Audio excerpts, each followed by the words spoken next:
Ladies and gentlemen, I'm Tony Jacopan, but I'm really happy to use you tonight. And basically, what we're going to do today, it's one of the most attractive topic of strategy if you're not proficient in this area. I'm talking about porous fire forces. If you're already proficient in it in this area, and if you think you do know everything about it, I invite you to revise it because you will see that Porous Fire Forces was forced to evolve over time. So this is it. So what are we going to do today? Basically, we're going to insist on its initial framework.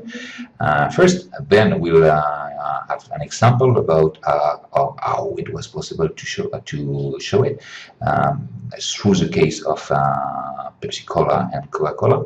Then we're going to insist on the change concerning this concept, and we'll see that there are some issues that need to be precise. We'll evoke for this the case between BP and Petrobras, the Brazilian company. So let's enter into this area, and you'll see why it's interesting. First of all, just to be sure that you all understand what we're talking about when we mention fire forces. Well, as you know, the aim, and it's always the issue, is to get a competitive or a corporate advantage.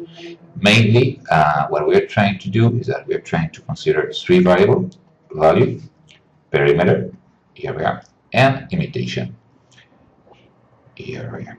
And how do we get them? Well, it has to be at the intersection of internal resources and external analysis.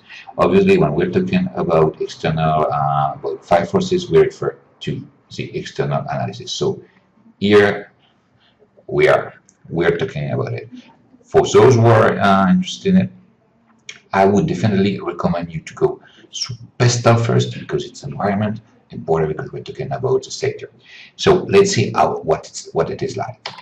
So here you see it's a really simple framework, and this is the reason why it's so great because you can apply it, you can insist on it, even if you are not proficient in strategy. You've got 5 forces, and you need to fill the blank.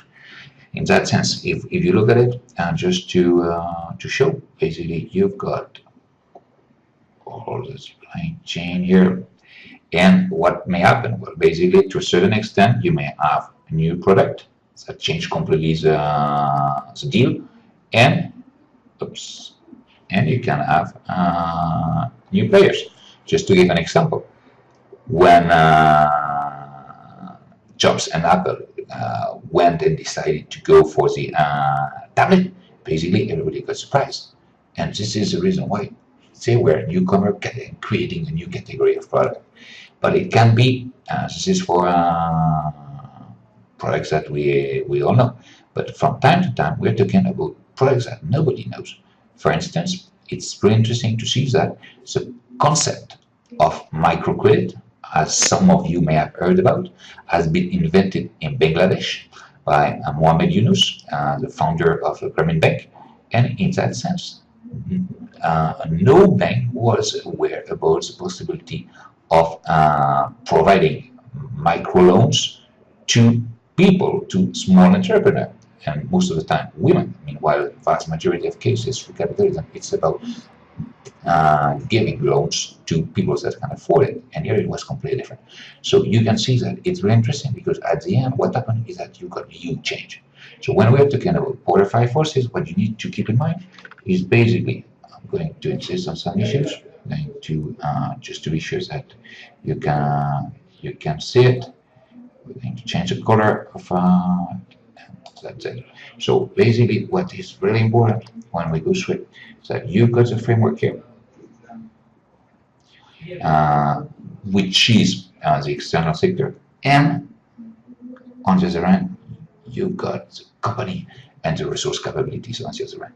So it's really the source of the product fit is at the intersection of both.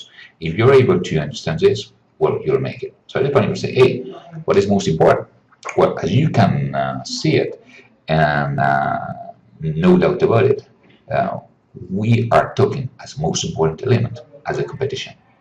Everything turn around this concept. So if you are able to say it, was the issue.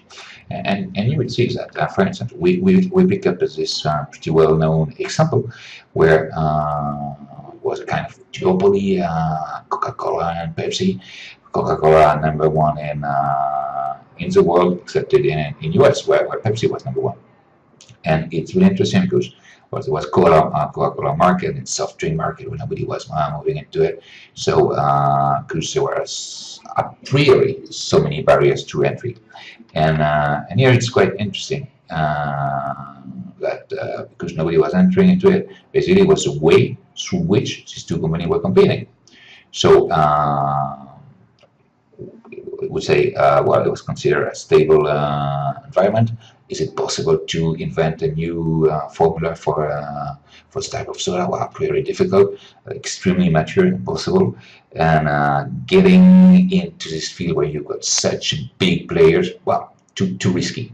And the return on investment by definition was so low.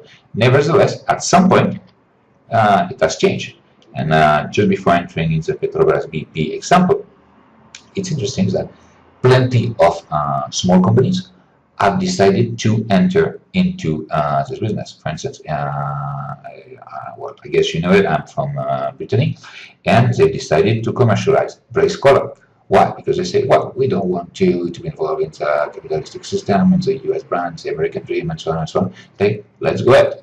We want to create something that favor our brand, and this is the reason why we want to move towards that direction. Excellent. So you can see that in that sense, newcomers say, hey, I can do it, it works. And you got to Norway was supermarket. So local cola. Fantastic, because it just shows that the new players were able to generate something completely different. And here again, just to insist, you say, hey, yeah, we're talking about Stockmann, so I don't know if you are familiar. It's here. Say it's near Russia. So what is it? Well, basically, it's the most important gas field in the world. It represents more than 40 years of consumption of France of any types of energy, just to give you an issue.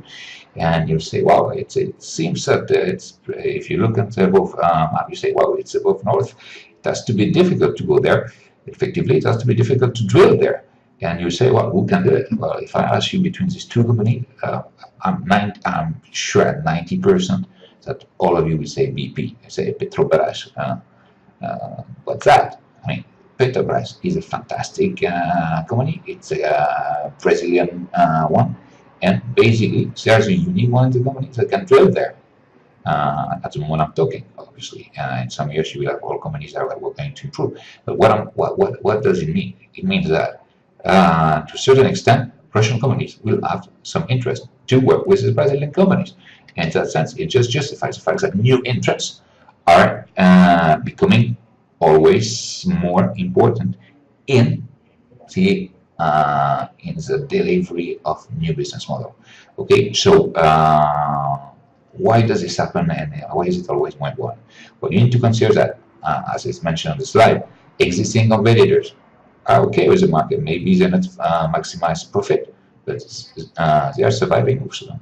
So why should they put in order some disruptive offer supply that will not necessarily meet lots of success from their client, issue one, and two, that may provoke real disruptive innovation that will make them apart from it. So this is the reason why it's very difficult to change if we take into consideration exclusively the existing competitors. By opposition, new players, they need to do something different. They need to find out in terms of, here I mentioned a few of them: product, price, channel, promotion, customer experience. We've mentioned as well technology, IT, any issues.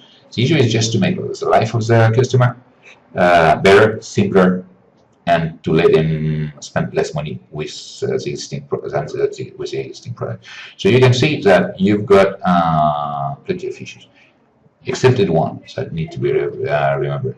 New entrants are always more important, but you've got some companies that are truly revolutionary, as with jobs in the case of the iPad, because You say who created in a certain to a certain extent the personal computer market with a Mac. Well, we're talking about Steve Jobs. So Jobs is just amazing because he created a market and he just decided to cannibalize the market afterwards. So in the case afterwards. So this is the reason why it's truly great just to see this type of issues that exist. Okay, so when we just to make a wrap up concerning the five forces of power, what can we say? Well, first, and this is really important, is that, for instance, you say, well, I'd like to read The Art of War of Sun Tzu. It's fantastic. It was written 2,500 years before.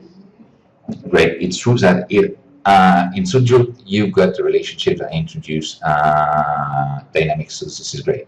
Problem is for newcomers, when you have to only to fill the blanks, just like a matrix, you just fill it. It's fantastic. And as soon as you become more proficient, you can monitorize it. You can introduce some dynamics. You repeat five forces framework over a period of 6 months, and it works fantastically.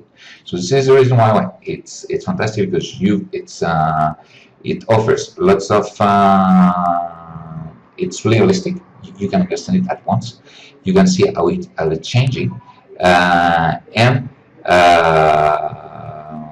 you can improve at the individual level really fast. This is the reason why it's really useful, and this is the reason why so many companies use it.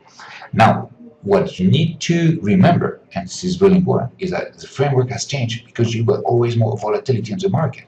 And due to this, basically, it's no more about competing in the existing marketplace, but rather it's going to create new marketplace. And this is the reason why it's really interesting to consider on blue ocean companies. So thank you again, and I hope you